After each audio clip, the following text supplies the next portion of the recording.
Hello racing fans, and welcome to another edition of Handicappers Corner, brought to you by the Derby Barn Grill. I'm Mike Heads along with Drew Forster. We're going to go through the Saturday, September 8th races at Hastings. Big afternoon at Hastings today. Of course, Mario Gutierrez, bobblehead day. Yeah, Mario's slated to ride 3. It's going to be a big day there. Very exciting day. Well, the whole weekend. We have a huge weekend. Yeah, great weekend. Of course, Sunday.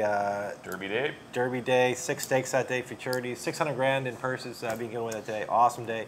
And it all kicks off on Saturday with Mario Bobblehead Day. It's going to be a beautiful day. Early post on the Sunday, we should mention, right, 12:50. So 12:50 is the early post for Sunday. Yeah. Of course, an hour early, 6 stakes on the program. And Derby slated to go about 5:10. Full field of 12 scheduled to go there. And yeah, it does kick off a great, always one of our signature weekends of the year. And let's get right into the action. The first half of the Daily Double on Saturday.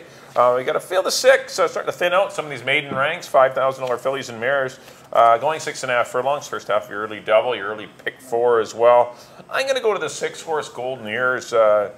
This horse, they thought enough of her to run her for $20,000 first time out. She was a no threat 4th, but still, there's some pretty good horses in front of her and some horses that have come back to win.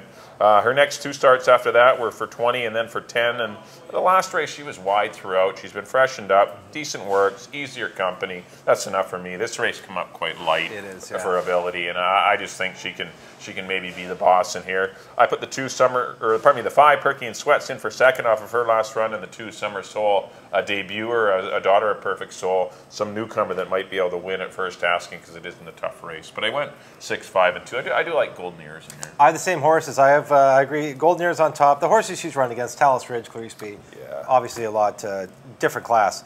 I put Summer Soul in for second, though. Attracts leading rider. Works are okay. Not a tough spot. No, exactly. Hasn't proven that it's worth $5,000 yet, like many of these have. So I put her in for second. Perky and Sweats, as you mentioned, has been running okay. I put her in for third. On to the second, Maiden 10 for fillies and mares. And I've gone to the 3 here, Revster. The first one on the card that Mario Gutierrez rides. He's always had success with Jon Snow. Whenever they've hooked up, they've always been good together. And what I like about Revster is she hasn't run since August 6th. John's had a few horses come back off layoffs recently that have all been running really good, like Brandon's Courage. He's had a few. He's given time off. They've come back run good. So I put Revster on top. The second spot, I put the 2 Timely Flight, one that finished ahead of Revster last time they ran. It switches from Birmingham back to Enrique Gonzalez, who was aboard before for Gary Sates. Probably going to be a handful. And the third spot, I put Free the Blues, one for Jody Ross and attracts leading rider Amadeo Perez. Brutal trip last time. Clipped heels, was kind of all over the track. A lot of excuses. That's why you don't see her dropping. She goes right back for 10. She deserves another chance at this level and picks up leading rider. So good for me. 3, 2, 5. Yeah, there's quite a few, for those of you that take trip notes, there's quite a bit of action in a lot of these fillies' last races. We'll start off with the 1, Closing Intentions. She was bounced around leaving the gate. She was running against the boys. She was 4 wide into the first turn and ran a better than looked race. I wouldn't be surprised to see her even win the money. But as you mentioned, Revster got into some trouble. Free the Blues, it was awful. It was a mess. Got squeezed leaving the gate and was wide throughout.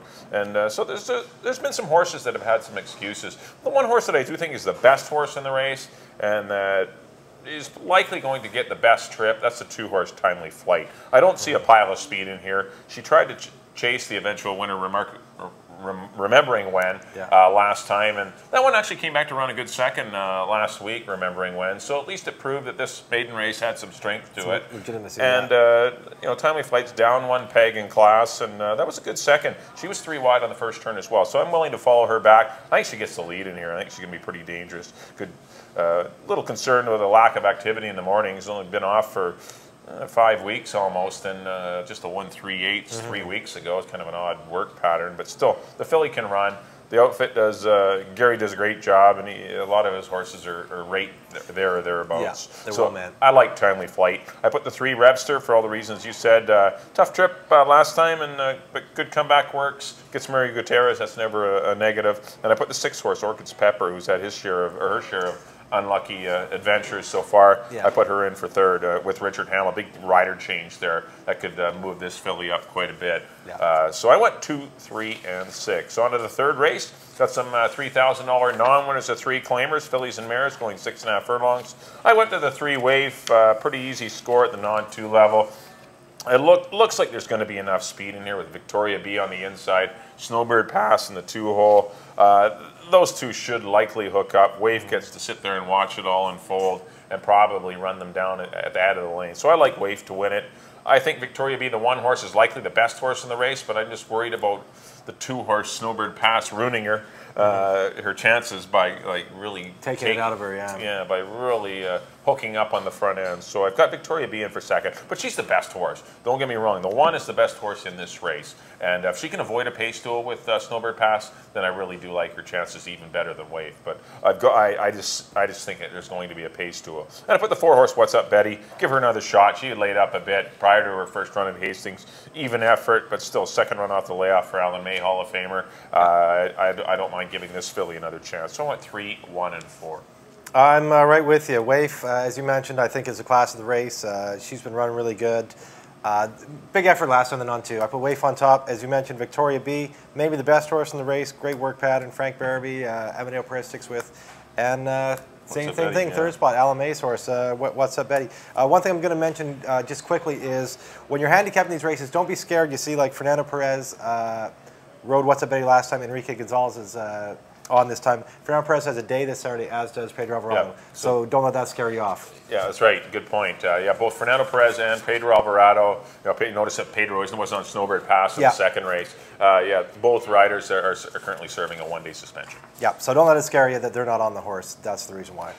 On to the third, 3-year-olds and up for 3,000, non-winners of 3 lifetime. And I've gone to the 1, Halo's Quest. Jim Brown's charging here. Was perfect at this kind of level, the 3,000. Broke his maiden for 3,000. Yeah. Ran a 3-year-olds, 5,000. Beat Ton of Pride, a few of these. Then Jim jumped up to the 12.5 3-year-olds, 7,500. This horse had a little bit of trouble there. Now he's right back in the 3,000 non-3 level. I think this fits him like a glove. Jim's been having a very good year, batting 21%. Enrique Gonzalez takes the call. He's been riding this horse. Had a lot of success on this horse. I think Halo's Quest is a horse to beat in here. The second spot I put Mass Mailing.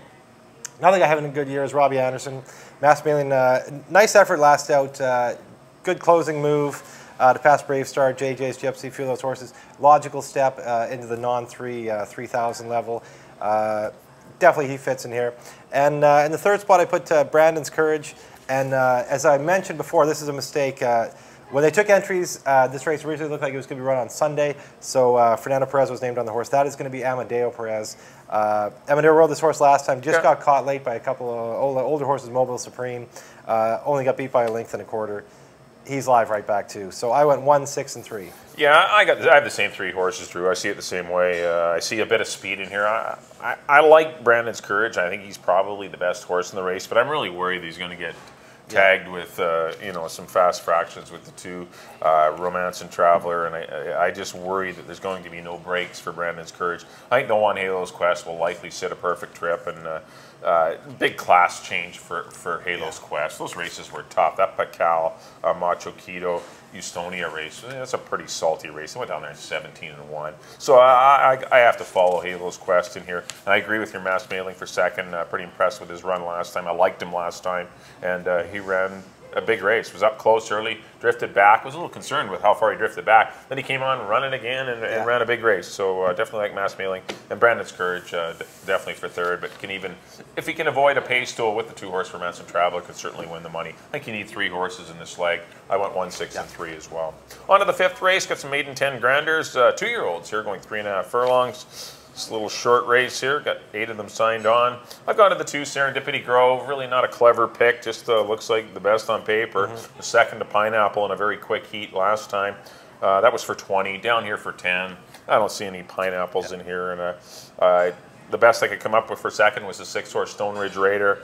Another one that's had some success at 3.5 furlongs. No wins, but at least has been hitting the board. And that was he was second the last time he was at this distance and this level. So definitely want to have him on the ticket. And the one-horse Stormy Freeway wasn't disgraced in his debut behind Poogie and Stone Ridge Raiders, so he's one that's eligible to improve. A little concerned about the rail, and that's the only negative is what trying to get out of there from the inside. But I think Serendipity Grove is miles the best in here. I went 2, 6, and 1.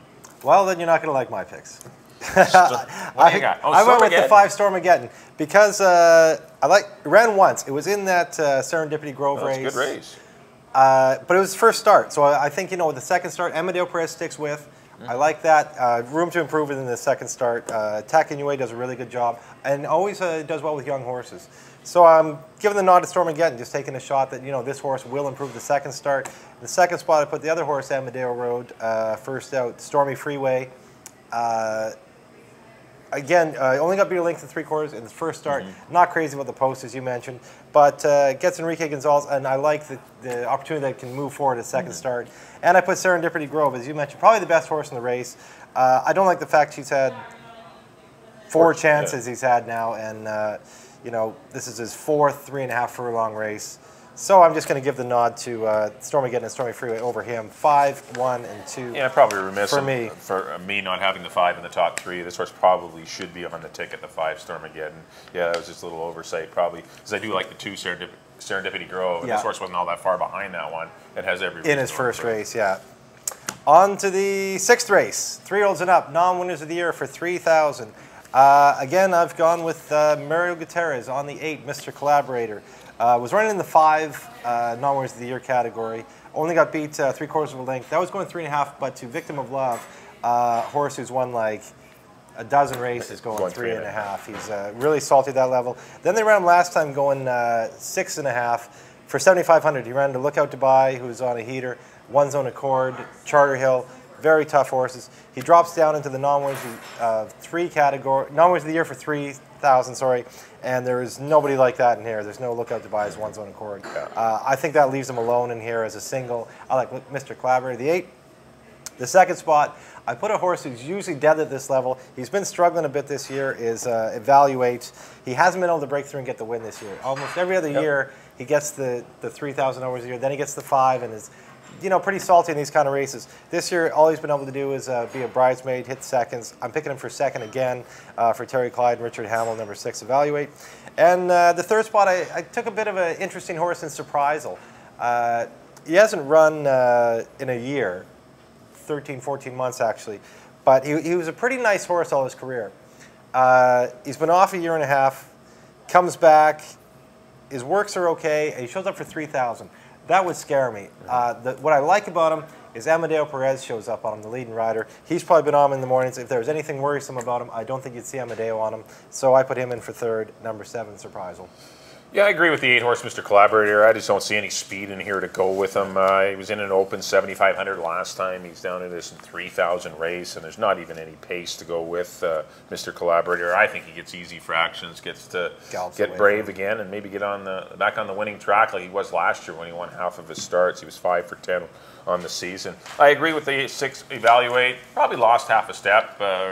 Getting a little older. He's 9 now, and but still continues to run good. Hit the board, but still he's going to need some breaks to beat, I think, Mr. Collaborator today. And I put the 4-horse Dakar guy shortening up from 6 to 6.5, and him in for 3rd. Absolutely. But you're right. Your 7-horse Surprisal could easily be right there as well. So, but I do like Mr. Collaborator. That's the horse that looks like the solid horse in here. Yeah. Looks like a key. I'm going to go to the 8, 6, and 4 in the 6th race. On to the 7th. Got some maiden allowance runners here going 6.5 furlongs, 3 and up. Got a field of 8. I've gone to the 2 Title Nobility, horse that hasn't run since July, but was a pretty good 3rd to Stratify and Green Dude. It could definitely cost him 2nd as hard as he tried to win the race. He made a big power brush down the backstretch to try and get up to Stratify, and it cost him. He got a little shaky late, and Green Dude nailed him a couple of jumps from the line. But I think he was the better horse of those 2. He's been working well, nice minute minute and change work there on August the 12th, followed up by a 101. I know they've been waiting for a route race for this horse, but there just hasn't been any materialized, so they're going to sprint him back. But Title Nobility, I think, is the best horse in the race. I put the 1 Rockin' Cherokee in for second. A good runner-up effort, a no-threat runner-up effort, though, to El Capone. Maybe the rail was not the place to be for him, but he's unfortunately drawn down on the inside again. Yeah. But Rockin' Cherokee's probably close to the money as well, and I put the 4 Green Dude, who's always there or thereabouts. He's got 14 starts, still a maiden, but I think he still will be after this. He does pick up the pieces, but he still gets lots of money and earns. He does well for owner-trainer Terry Smith. So I've gone 2, 1, and 4. I just switched to top 2. I like the way Rockin' Cherokee's buyers are improving. Run second El Capone last time. As you mentioned, it wasn't, El Capone beat him by 4. John Snow thought enough of El Capone to put him in the Derby. I don't know how tough he is in the Derby, but this is still a maiden race. So I put Rockin' Cherokee on top. Title Nobility for the reasons you mentioned. He's very tough in here. Enrique Gonzalez takes over. He's definitely one you can't overlook. I have him in for second. And in the third spot, I put a first-time starter, Dynamiter, out of the Barb Heads barn. His works look pretty good. The 101, or a minute and tick, 102 and 3. Been working right along. Been working, the work pattern looks good. He was at Emerald earlier, so I imagine he was there with Tim McCanna. Another one that the Bennett's had down with Tim. Yeah. Reyes has been riding great. Riding great. A nice addition to the jocks room here. Him and Barb have had some success. When he's ridden horses for her, he's ridden them confidently and looked good on them. So a first-time starter, I take a bit of a flyer. I put Dynamiter in third. 1, 2, and 6 for me. On to the 8th, claiming 15,000 for 3-year-olds. This is an interesting little race. Going a mile and a tick, and I have gone to the 3-horse Sartorialist, one of the top 2-year-olds here last year with Dino. He struggled a little bit earlier this year. Seems to have found his spot though. Just won a 15, comes right back for 15 against a lot of these same horses. Yeah. Going long, it's his game. So I have him on top. The horse in second is one that I struggle with, but maybe I should have had him on top. Very useful little horse is Deputy's Command out of the Phil Hall barn. What scares me about him is he's never hit the board going long. But he's been running in a lot tougher races. He's been running against Devil in Disguise, Unquiet, Alberta Breeze, Wilo Cat, Taylor Steele, these horses that are all showing up in the Derby. Even last time, that Stolen Otis Golden Triumph race was very tough. Now he drops down to the 15,000 straight 3-year-olds level. I think that puts him in the mix. And in the third spot, I went to the outside, the 9, Stormy Bob, a horse that Dave Milburn has here. Again, Pedro Alvarado on days, so Enrique Gonzalez takes over. Just won for 12.5, a big closing move, past a few of the horses that are in here. He'll be closing late. I have him in the third spot. 3, 4, 9. Yeah, I like the same 3 horses, and there's going to be a pile of speed in this race. These are the 3 closers. Yeah. It's not a real secret. It's not a... The one's going to go. The Lord Henry likes to flash speed. Mazel Print is fast. Royal Victor's fast. It just looks like the front end is going to be extremely crowded. And I went to the 4, though, Deputy's Command, to win it. As you mentioned, a horse that he's only run twice going long, but albeit against the top 3-year-olds on the grounds. So it's really an unfair assessment of. We really don't know if he wants to go long or not. But at this level, we'll find out. He'll get a fair shake. But his sprint races are good enough to beat these horses, so I'm going to try Deputy's Command on the stretch out. I put the 3 Sartorialist. Another one's going to get set up. Hasn't been run for a couple of months now, or a month and a half anyway, but still a horse that's in good form. Nice win in his last start at this level, and the same for the 9, Stormy Bob. Just finished winning at the same tag, going a mile 16, taking advantage of the fast fractions, but it looks like he's going to get the same favorable pace scenario again. So I went 4, 3, and 9. On to the 9th and final. I got some $3,000 claimers going 6.5 furlongs. Going to go to the 5-horse in here, Include the Grand. A little class drop for the daughter of Include. He's getting a little on in years, but still continues to run well for Dave Milburn. And Include the Grand looks like she's probably going to find her way to the front in here. I don't see it. Maybe JJ's Wanderer will put a little pressure on her from the inside, but she doesn't absolutely have to have the lead. She can sit off the flank of another horse and still run her A race. So I'm going to go to the 5, Include the Grand. I put the 7, Catalina, in for second. She's lightly raced this year, only a couple of runs. She shortens back up off a disappointing effort going long, but I think she'll rebound with a good effort. And I put the 3, Beautiful Breeze, in for third. She was a runner-up. The 5-yard penalty in one of those weak $2,400 claiming races that for horses that haven't run 1, 2, 3 at the meet. But 5-Air Penalty came back to run well and just missed getting second against tougher fillies. Yeah. So I'm going to give Beautiful Breeze a shot for third. But I do like the 5, Include the Ground. She's the class in here. I think she's going to be awfully tough. I went 5, 7, and 3. I think she's too tough as well. For the reasons you mentioned, I agree. Number 5, Include the Grand.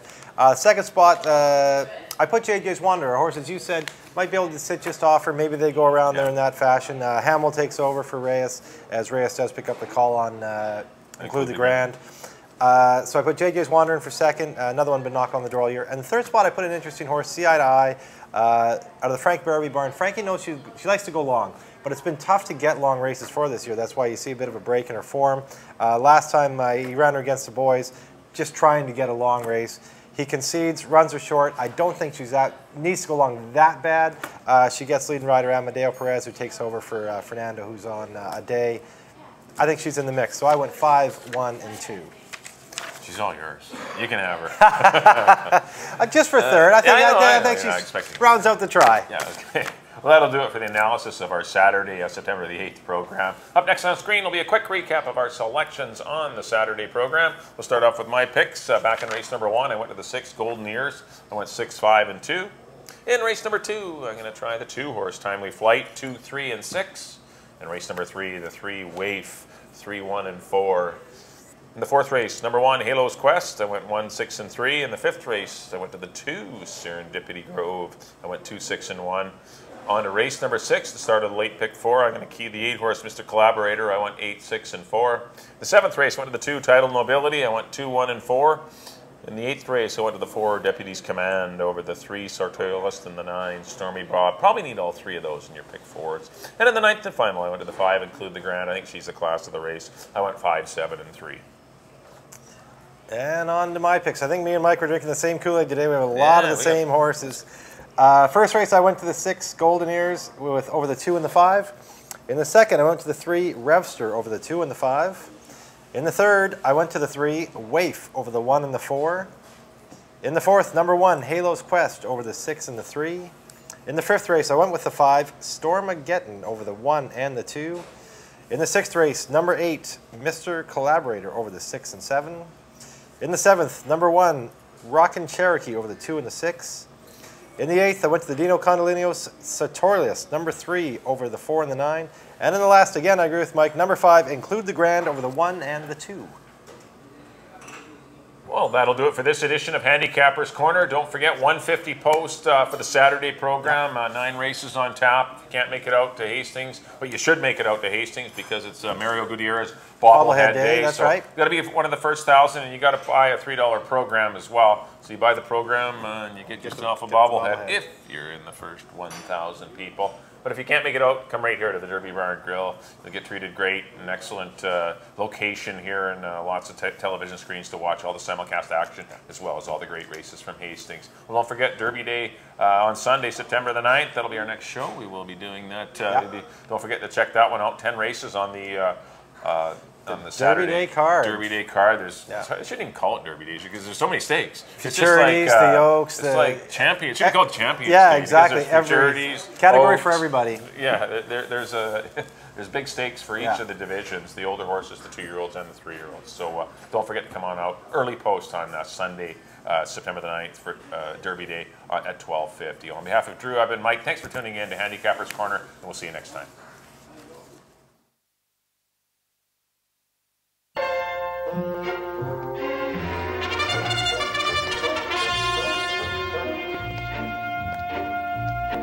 I got the horse right here, the name is Paul Revere, and here's a guy that says...